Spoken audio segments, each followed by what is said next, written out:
त्रिशूल एजुकेशन में आपका स्वागत है। मैं हूं विनोद मिया।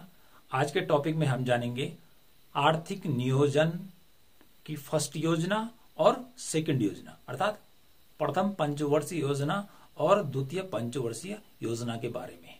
गत वीडियो में मैंने आपको बताया था कि भारत में पंचवर्षीय योजनाओं की स्टार्टिंग कहां से हुई थी, पंचवर्षीय योजना किसे कहते हैं और पंचवर्षीय योजनाएं भारत में जो ये कॉन्सेप्ट आया था वह कहां से आया था, इस प्रकार का विचार भारत ने कहां से लिया था, पंचवर्षीय योजनाओं के क्या लक्ष्य थे। इतनी बातें मैंने गत वीडियो में आपको बताई थी और ये वीडियो का सेकंड पार्ट है। इस पार्ट में हम दो पंचवर्षीय योजनाओं के बारे में, जो फर्स्ट 5 ईयर प्लान है और सेकंड 5 ईयर प्लान है, उसके बारे में विस्तार से और सारगर्भित बात को जानने का प्रयास करेंगे। और साथ में ये भी जानेंगे कि भारत में जो पंचवर्षीय योजनाएं हैं उनकी स्टार्टिंग तो स्वतंत्रता के बाद हुई, लेकिन उससे पहले भी कई लोगों ने प्लान बनाने की कोशिश की, प्लान बनाने का प्रयास किया। तो इसके इतिहास पे भी जाएंगे हम, क्योंकि ये भी हमारे लिए बहुत ही महत्वपूर्ण है। तो टॉपिक है आर्थिक नियोजन, और आर्थिक नियोजन कहां? भारत में। तो इकोनॉमिक प्लानिंग इन इंडिया, तो यह दूसरा पार्ट है।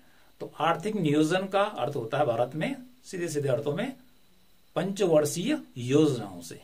तो पंचवर्षीय योजनाओं का इतिहास देखते हैं हम कि भारत में योजनाओं का शुरुआती दौर, जब हमारा देश परतंत्र था 15 अगस्त 1947 से पहले भी, तब भी भारत के विकास के लिए कुछ लोगों ने प्लान बनाने की कोशिश की, योजना बनाने की कोशिश की, किस प्रकार से हम देश का विकास कर सकते हैं।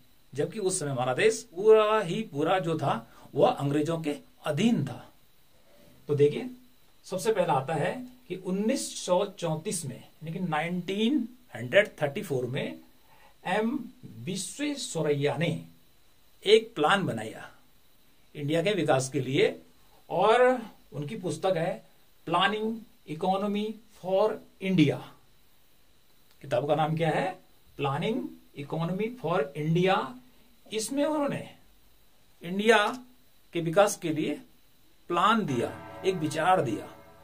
उसके बाद ये विचार यहीं तक सीमित रहा और आगे चलकर 1938 में 1938 में अखिल भारतीय राष्ट्रीय कांग्रेस का सम्मेलन हुआ हरिपुरा में, और उसमें राष्ट्रीय आयोजन समिति का गठन किया गया। राष्ट्रीय आयोजन या नियोजन समिति बनाई गई और उसका अध्यक्ष बनाया गया पंडित जवाहरलाल नेहरू को। तो उस समय भी एक योजना का प्रस्ताव यहां पे आया और उसे कहते हैं दूसरी भाषा में कांग्रेस योजना। ठीक है, तो 1938 हुआ। उसके बाद फिर तीसरा 1941 में, 1941 में प्रोफेसर रामास्वामी मुदालियर की अध्यक्षता में एक आयोग का गठन किया गया कि किस प्रकार से इंडिया के विकास के लिए प्लान बनाया जाए। अगला फिर देखते हैं आगे, 1944 और 45 में बंबई के 8 उद्योगपतियों ने भी एक प्लान प्रस्तुत किया इंडिया के विकास के लिए, और वो प्लान था a plan for economic development in India. A plan for economic development in India. और इस प्लान को या इस योजना को बॉम्बे प्लान या बॉम्बे योजना के नाम से जाना जाता है। अगला देखिए, 1944 में 1944 में श्रीमन नारायण ने भी एक प्लान रखा, वो था गांधीवादी योजना, गांधी प्लान। उसके बाद 1950 में, अब तो देश स्वतंत्र हो ही चुका था, तो 1950 में जयप्रकाश नारायण के द्वारा जो प्लान इंडिया के विकास के लिए प्रस्तुत किया गया वो था सर्वोदय प्लान या सर्वोदय योजना। तो इस प्रकार से देखिए कि पंचवर्षीय योजनाएं तो हमारे देश में 1951 से स्टार्ट हुई, लेकिन उससे पहले इतनी जो बातें मैंने आपको बताई कि विभिन्न लोगों के द्वारा इस प्रकार से इंडिया का विकास किया जा सकता है, इत्यादि बातें रखी गई। लेकिन जो ये बातें थी ये अपने तक ही सीमित रह गई। और जब देश स्वतंत्र हुआ 15 अगस्त 1947 को, तो उसके बाद ही क्या हुआ कि इंडिया के विकास के लिए प्रॉपर ढंग से किस प्रकार से इंडिया का स्टेप बाय स्टेप चरणबद्ध तरीके से विकास किया जाए, क्योंकि रिसोर्सेस कम थे, देश नया नया आजाद हुआ था। और जो इंडिया को लंबी गुलामी के बाद अंग्रेजों से, जो कि इंग्लैंड के रहने वाले थे, उनसे जो इकोनॉमी मिली थी वो अत्यंत कमजोर थी। अत्यंत कमजोर होने का अर्थ यह है कि हमारे यहाँ पर उद्योग धंधे नाम मात्र के थे। हमारे यहाँ पे जो एग्रीकल्चर का प्रोडक्शन हो रहा था, मतलब जो खाद्यान्न थे, गेहूं चावल ज्वार बाजरा, इनका उत्पादन नगण्य था, जबकि डिमांड क्या थी, बहुत ज्यादा थी। इंडस्ट्रीज नगण्य थी, पूंजी नहीं थी, विदेशी पूंजी का बिल्कुल अभाव था। जो पूंजी हमारे पास भी थी, देश के दो टुकड़े हो गए तो कुछ पूंजी पाकिस्तान के हाथ चली गई और शेष हमारे पास रह गई। शिक्षा, स्वास्थ्य, सड़क, सिंचाई, हर क्षेत्र में इंडिया जो था बहुत पिछड़ा हुआ था। यानी कि आज की तुलना हम यदि 1950 के भारत से करें तो जमीन और आसमान का अंतर होगा। तो अब आता है, ये तो मैंने हिस्ट्री बताई आपको, अब चलते हम कि भारत की प्रथम पंचवर्षीय योजना कब लागू हुई और कब समाप्त हुई, और उसकी मुख्य मुख्य बातें, और उसके बाद सेकंड प्लान पे जाएंगे और उसकी मुख्य मुख्य बातें। तो पहली जो पंचवर्षीय योजना थी उसे प्रथम पंचवर्षीय योजना के नाम से जाना जाता है, और इसकी शुरुआत हुई थी 1 अप्रैल 1951 को। अर्थात प्रथम पंचवर्षीय योजना, अर्थात भारत की प्रथम पंचवर्षीय योजना 1 अप्रैल 1951 को शुरू हुई। कब शुरू हुई? 1 अप्रैल 1951 को शुरू हुई और 31 मार्च 1956 को समाप्त हो गई। तो इस प्रकार से यहां से लेकर और यहां तक हो गए 5 साल। तो जैसे लिखा है पंचवर्ष योजना, पंच मीन्स होता है 5 या 5, तो पंचवर्ष योजना 5 साल की होती है। तो भारत की पहली पंचवर्ष योजना का जो कार्यकाल है यहां पे आपको मैंने बता दिया।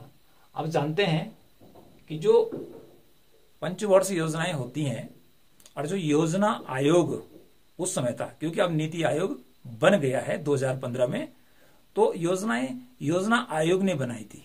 तो बाद में आपको नीति आयोग के बारे में भी बताया जाएगा डिटेल में, जब हमारा यहाँ पर पंचवर्ष योजनाओं, जो 12 पंचवर्ष योजनाएं देश में चली हैं 1951 से लेकर और 2017 तक, इसके बारे में बताया जाएगा। और उसके बाद हम आपको नीति आयोग के बारे में बताएंगे कि नीति आयोग क्या है, क्या कार्य करता है। कार्य तो यही करता है, लेकिन वर्तमान में पंचवर्ष योजनाओं को समाप्त कर दिया गया है। वर्तमान में अब पंचवर्ष योजना नहीं चल रही है, 17 के बाद फुल स्टॉप कर दिया है। अब अगली ही योजना आ रही है, उसके बारे में आपको बाद में आने वाले समय बताया जाएगा। तो प्रथम पंचवर्ष योजना का जो अध्यक्ष था, क्योंकि जो योजना आयोग का अध्यक्ष होता है वही क्या होता है, पंचवर्ष योजना का अध्यक्ष होता है। तो प्रथम पंचवर्ष योजना का जो अध्यक्ष था वो था देश के प्रधानमंत्री, क्योंकि प्रधानमंत्री ही प्रत्येक योजना में अध्यक्ष होता है। तो उस समय जो प्रधानमंत्री थे वो जवाहरलाल नेहरू थे, इसलिए प्रथम पंचवर्षीय योजना का जो अध्यक्ष था वो था Pandit Jawaharlal Nehru, first prime minister of India. उसके बाद देखते हैं, क्योंकि यहां पर अध्यक्ष के साथ साथ उपाध्यक्ष भी रखा जाता है, अर्थात जो अध्यक्ष होता है, अब प्रधानमंत्री तो पूरे देश का है, तो उसके बाद बहुत सारे काम होते हैं। तो वास्तविक रूप से जो काम देखता है कि पंचवर्ष योजनाएं किस प्रकार से चल रही हैं, उन पे काम हो रहा है, कितना काम हुआ, कितना काम होना शेष है, उसकी देखरेख करने का जो असली जिम्मा होता है वो उपाध्यक्ष के ऊपर होता है। तो प्रथम पंचवर्ष योजना का जो उपाध्यक्ष था वो था गुलजारी लाल नंदा। उसके बाद थर्ड पे देखिए कि जो प्रथम पंचवर्ष योजना का जो मॉडल था कि हम किस प्रकार से देश का विकास करेंगे, मतलब एक प्लान हमारे पास होना चाहिए। तो प्लान तो हमारे पास अपना तो था नहीं, इसलिए पंडित जवाहरलाल नेहरू ने उस समय के जो प्रसिद्ध इकोनॉमिस्ट थे हैरोल्ड और डोमर, दो अर्थशास्त्री थे अमेरिकन, उनके मॉडल को चुना और इस मॉडल के आधार पर, अर्थात हैरोल्ड और डोमर मॉडल के आधार पर प्रथम पंचवर्षीय योजनाएं संचालित की गई, जिसमें हैरोल्ड और डोमर मॉडल अर्थात इन दो अर्थशास्त्रियों का कहना था यदि देश का विकास करना है तो निवेश करना पड़ेगा, पैसा लगाना पड़ेगा, और जब पैसा लगाओगे तो क्या होगा कि रोजगार मिलेगा, लोगों के पास आय का सृजन होगा, वस्तुओं और सेवाओं का प्रोडक्शन होगा। ठीक है, तो इस प्रकार से यह हो गया हैरोल्ड और डोमर का मॉडल। ठीक है, नेक्स्ट देखिए अनुमानित व्यय, क्योंकि प्रत्येक पंचवर्षीय योजना का अपना व्यय होता था, उस पर कितना खर्च होना है, तो अनुमान लगाया जाता है कि 5 साल में कितना पैसा खर्च होगा। तो अनुमान लगाया गया था उस समय कि 2378 करोड़ रुपए इस पर खर्च होगा। ठीक है, लेकिन वास्तविक रूप से जब पूरे 5 ईयर खत्म हो गए तो वास्तविक रूप से जो रियल में खर्चा हुआ वो थोड़ा कम हुआ, वो हुआ 1960 करोड़ रुपया। नेक्स्ट यहां पे इंपॉर्टेंट आ जाता है कि औसत विकास का लक्ष्य, अर्थात कितना लक्ष्य होना चाहिए, मतलब 5 वर्ष के अंदर हमारा जो लक्ष्य है प्रति वर्ष विकास का औसत कितना होना चाहिए। तो वो औसत विकास का जो लक्ष्य प्रथम पंचवर्ष योजना में निर्धारित किया गया था वो था 2.1%, 2.1% कम रखा गया था। कम इसलिए रखा गया था कि देश के पास इतने रिसोर्सेस नहीं थे और न इतना आशा की जा सकती थी कि हम 10% के हिसाब से विकास कर लेंगे, कि हम 8% के कर लेंगे, 6% के हिसाब से कर लेंगे। तो जब रिसोर्सेस कम, देश एकदम से कंगाल स्थिति में, इसलिए औसत विकास का जो वार्षिक लक्ष्य था जीडीपी का वो था 2.1%।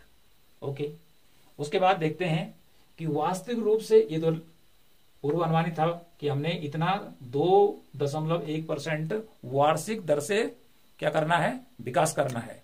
लेकिन जब देखा गया अंत में कि हमने वास्तव में कितना विकास का लक्ष्य प्राप्त किया तो वो क्या 3.6%, 3.6, अर्थात 2.1 बड़ा होता है कि 3.6 बड़ा होता है, अर्थात हमने जितना लक्ष्य निर्धारित किया था उससे ज्यादा विकास का लक्ष्य प्राप्त किया।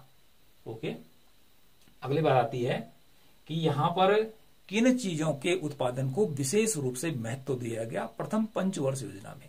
तो प्रथम पंचवर्ष योजना में कृषि को सर्वोच्च प्राथमिकता दी गई, यानी कि एग्रीकल्चर सेक्टर को सर्वोच्च प्राथमिकता दी गई। इसका मीनिंग हो गया कि सारा जो फोकस था सरकार का वो था कृषि के उत्पादन को बढ़ाना, अर्थात अनाजों के उत्पादन को बढ़ाना, क्योंकि उस समय हमारे देश में अनाजों का उत्पादन बहुत कम होता था। इसलिए सबसे पहले एग्रीकल्चर सेक्टर पर ही जोर दिया गया, क्योंकि जो अधिकांश भारतीय किसान थे वो सारे के सारे किस पर डिपेंड थे, कृषि पर डिपेंड थे। इसलिए कृषि के विकास पर जोर दिया गया कि हम क्या करेंगे, अनाजों के उत्पादन को बढ़ाएंगे। तो अनाजों का उत्पादन बढ़ाने के प्रयास किए गए और उसका प्रतिफल देखने को भी मिला। इसी के साथ देखिए सामुदायिक विकास कार्यक्रमों की शुरुआत 2 अक्टूबर 1952 को सामुदायिक विकास अर्थात समाज का जो विकास और विशेष रूप से ग्राम्य भारत के विकास की योजनाएं उस समय संचालित की गई। ओके, प्रथम पंचवर्ष योजना का हिस्सा था। अगला देखिए, हम जैसे हमने कहा कृषि को सर्वोच्च प्राथमिकता दी गई, तो कृषि के लिए बहुत सारी चीजों की जरूरत पड़ती है और जो भारतीय कृषि थी उस समय पूरी की पूरी तरह वर्षा पर निर्भर थी। किस पर निर्भर थी, बारिश पर निर्भर थी। बारिश हो गई तो फसल अच्छी, बारिश कम हुई तो थोड़ा मीडियम किस्म की, कम हुई तो फसलें सूख जाती थी, अति हो गई तो फसलें खराब हो जाती थी। ओके, तो इसके लिए जरूरी क्या था कि सिंचाई की सुविधाओं का विकास करना। फिर पानी चाहिए, बारिश नहीं हो रही तो फिर नहर चाहिए, और नहर कहां से आएगी, कोई छोटी मोटी नहर थोड़ी बनानी थी इतने बड़े विशाल भारत के लिए। इसके लिए भाखड़ा नंगल, हीराकुंड और दामोदर घाटी डैम उस समय बनवाए गए। भाखड़ा नंगल डैम, ये जिसको बांध कहते हैं हिंदी में, इसी प्रकार से हीराकुंड बांध हो गया, और दामोदर घाटी जो डैम है, ये बड़े डैम इस प्रथम पंचवर्षीय योजना में बने। ओके, और उसके बाद इन डैमों से क्या हुआ है, नहर निकालकर खेतों तक पानी पहुंचाया गया। ओके, तो इस प्रकार से यहां पर ये मुख्य मुख्य बातें मैंने आपको बताई प्रथम पंचवर्षीय योजना की।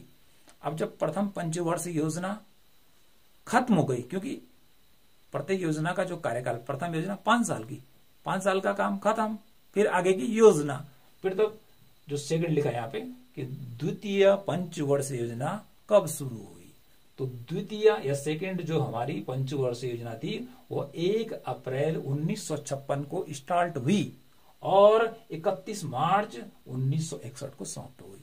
इस प्रकार से ये डेटा जरूर याद रखनी है कि सेकंड जो हमारा 5 ईयर प्लान था वो कब शुरू हुआ और कब खत्म हुआ। तो 1 अप्रैल 1956 को स्टार्टिंग हो गई और 31 मार्च 1961 को समाप्त हो गया। अब देखते हैं द्वितीय पंचवर्षीय योजना, क्योंकि उस समय देश के प्रधानमंत्री नेहरू थे, इसलिए वही पंचवर्षीय योजना के अध्यक्ष भी थे। ओके, और उस समय जो उपाध्यक्ष थे, उस समय उपाध्यक्ष अब बदल गए, वो हो गए उस समय वीटी कृष्णामाचारी। वीटी कृष्णामाचारी द्वितीय पंचवर्षीय योजना के उपाध्यक्ष थे। ओके, अगला देखते हैं कि पहला जो मॉडल था वह हैरोल्ड और डोमर मॉडल पर था और दोनों अर्थशास्त्री विदेशी थे।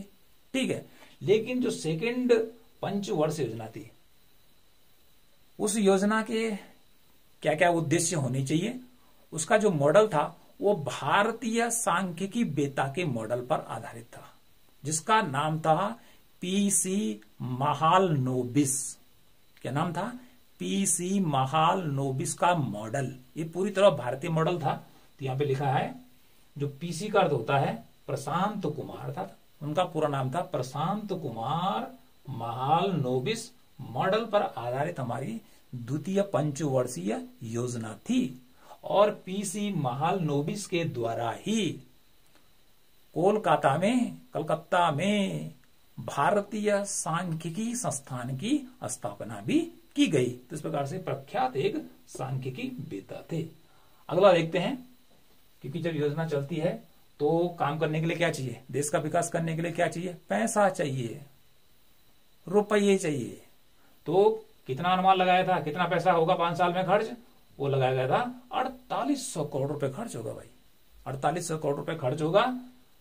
लेकिन अंत में वास्तविक रूप से जो खर्चा हुआ वो हुआ 4672 करोड़ रुपया। ओके, अनुमान ज्यादा था लेकिन पैसा कम खर्च हुआ। अब देखते हैं कि वार्षिक विकास का लक्ष्य कितना प्रतिशत था, कि कितना जीडीपी ग्रोथ करनी चाहिए हमारी पर ईयर। तो उस समय जो जीडीपी का ग्रोथ का जो अनुमान इन्होंने लगाया था कि 5 साल में हमें कितना मिलना चाहिए औसत रूप से, वो था 4.5% का, 4.5% का था। ठीक है, लेकिन अंत में प्राप्त हुआ 4.2, 4.2% जो था वो विकास का लक्ष्य प्राप्त हुआ, अर्थात जितना तय किया गया था उससे क्या हुआ, कम प्राप्त हुआ। जबकि प्रथम पंचवर्षीय योजना में हमने देखा लक्ष्य था 2.1 का और उससे ज्यादा क्या हो गया, प्राप्त हो गया। ओके, लेकिन यहां वैसा नहीं हुआ, यहां लक्ष्य ज्यादा था लेकिन उससे कम प्राप्त हुआ। ओके, अब आगे चलते हैं कि इस योजना में किस चीज पर ज्यादा ध्यान दिया गया, क्योंकि पहली योजना में तो हमने बात की कि यहां पर देखिए कृषि के विकास पर ज्यादा जोर दिया गया, अन्न के उत्पादन पर ज्यादा जोर दिया गया कि अन्न के उत्पादन को केन प्रकार बढ़ाना है। तो जब फर्स्ट योजना में ये काम हो गया, अन्न का उत्पादन बढ़ने लगा, तो फिर बात आई कि अब क्या करना है, उद्योग धंधों का विकास करना है, कि इंडस्ट्री लगानी बहुत जरूरी है। यदि इंडस्ट्री नहीं होगी तो फिर हम जो औद्योगिक वस्तुएं हैं वो तो हमें फिर विदेशों से ही मंगानी पड़ेगी। तो इसलिए सेकंड जो हमारा प्लान था, 5 ईयर का प्लान, उसमें उद्योगों के विकास को सर्वोच्च प्राथमिकता दी गई, इंडस्ट्री लगाने पर ज्यादा जोर दिया गया। और कौन सी इंडस्ट्रियां उसमें महत्वपूर्ण थी, इसमें आता है जैसे हमारे पास आ गया भिलाई, राउरकेला, दुर्गापुर इस्पात उद्योगों की स्थापना, ये लोहे की फैक्ट्रियां लगाई गई। ठीक है, भिलाई इस समय छत्तीसगढ़ में पड़ता है। ओके, राउरकेला उड़ीसा में है, दुर्गापुर पश्चिम बंगाल में है। ये बड़ी बड़ी फैक्ट्रियां लोहे की लगाई गई, क्योंकि जो लोहा है वो सभी उद्योगों का आधार माना जाता है। अर्थात जितनी मशीनें होती हैं उनके अधिकांश जो पार्ट होते हैं वो किस चीज के बने होते हैं? लोहे के बने होते हैं। तो लोहे के बिना तो हम फिर अन्य जो इंडस्ट्रीज हैं, अन्य उद्योग धंधे, उनकी तो कल्पना ही नहीं कर सकते हैं। तो इस प्रकार से भिलाई हो गया, राउरकेला हो गया, दुर्गापुर इस्पात उद्योगों की स्थापना इसी सेकंड 5 ईयर प्लान में की गई। तो इस प्रकार से द्वितीय पंचवर्ष योजना का जो फोकस था वो था उद्योग धंधों के विकास पर, और प्रथम योजना का जो फोकस था वो था कृषि पर। ओके, तो इस प्रकार से यहां पे हमारी क्या हो गई, 2 पंचवर्ष योजनाएं आ गई कि प्रथम पंचवर्ष योजना में क्या किया गया और सेकंड पंचवर्ष योजना में क्या किया गया। और इसके साथ ही हमने बताया पंचवर्ष योजना तो भारत में 1 अप्रैल 1951 से स्टार्ट हुई, लेकिन उससे पहले भी योजनाओं का शुरुआती दौर चला। योजनाओं का शुरुआती दौर चला, भले वो सक्सेस नहीं हुआ, लेकिन एक विजन तो कम से कम प्रस्तुत हुआ देश के सामने कि देश का विकास करने के लिए एक प्लान या योजना जरूर होनी चाहिए। जैसे हम कभी यात्रा करते हैं, यदि हमें बहुत दूर जाना है तो हमें प्लान बनाना पड़ता है, योजना बनानी पड़ती है कि हम जहां जा रहे हैं हमें किन किन चीजों को वहां ले जाना है। ठीक है, कहां कहां से रास्ता वहां जाएगा, कितने समय में हम पहुंचेंगे, तो ये सारी चीजें हमें ध्यान में रखनी पड़ती है। तो इस प्रकार से यदि हम ध्यान में रखते हैं इन चीजों को तो इसे प्लान कहेंगे, और हम इस प्लान से यदि चलते हैं, अपने बनाएंगे, तो अपने गंतव्य स्थान पर, अपने डेस्टिनेशन पर हम क्या है, सरलता से पहुंच जाते हैं, और जो चीजें हमें ले जानी है वो भी हमारे पास पूरी पहुंच जाती है। लेकिन यदि हम प्लान न बनाए, हमें कहाँ जाना है, क्या जाना है, ठीक है, हमें दिल्ली जाना है, किस काम से जाना है पता नहीं है, सीधे चल पड़े, ठीक है, बीच में पड़ा जरूरत और चीज की, अरे मैं तो घर में भूल गया, ये भी लाना था, वो भी लाना था, तो इस प्रकार से ये प्लान नहीं हुआ। तो इस प्रकार से आप दिल्ली जरूर पहुंच जाएंगे, हो सकता है कि ना पहुंचे, ऐसा भी हो सकता है कि आपको बीच में ही लौटना पड़े, जो आवश्यक कामकाज के लिए आप जा रहे थे, दस्तावेज ले जाने थे आपको, वो आप भूल गए, तो फिर दिल्ली जाने का मकसद क्या हो गया, बेकार हो गया। जिस प्रकार से एक व्यक्ति कोई भी कार्य क्या करता है, एक योजना या चरणबद्ध तरीके से करता है और उसके बाद सफलता प्राप्त करता है, उसी प्रकार से पंचवर्ष योजनाएं भी चरणबद्ध तरीके से देश का विकास हो, इसके लिए ये योजनाएं बनाई गई।